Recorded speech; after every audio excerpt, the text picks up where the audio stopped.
Magandang gabi, kaibigan.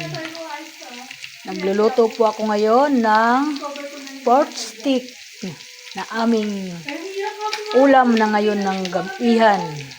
Ayan po ang nagustuhan ulam ng asawa ko, paborito niya. Ayan po ang aking niluluto. Hahaluan ko po siya ng ano po, ayan po. Ay, ito na po yung pinakasabaw niya.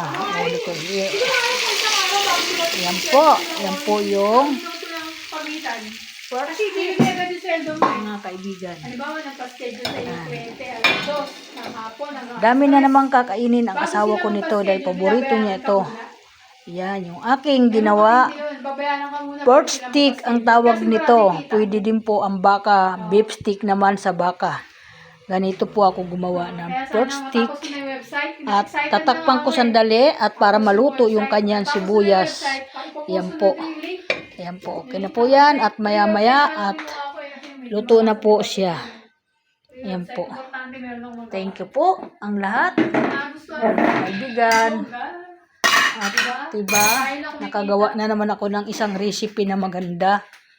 Yan. Iniiba-iba ko yung amin kakainin para hindi nakakasawa. Ngayon lang po kami nag-ulam ng karne. Kasi puro gulay ang inulam namin. Puro gulay, mga isda, ganon. Yung mga hindi nakakataas ng kolesterol. Ayan po. Hindi na masakit ngipin mo? Ayan. Kaya ayan. Thank you so much. Ayan. Very good.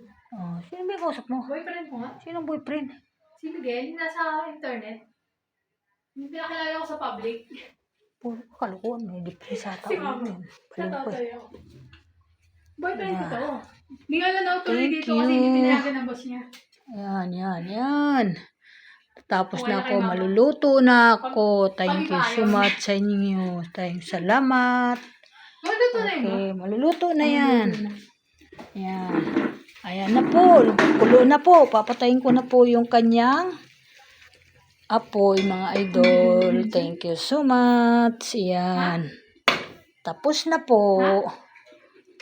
Yan. Ano? Thank you. Ito. Gitara. Mama yan. Mahilig siya mag-gitara. Kahit di siya marunong. Gitara kahit di marunong. Oo nga, kung natin Thank nag-gitara you. siya. Nag-ano siya.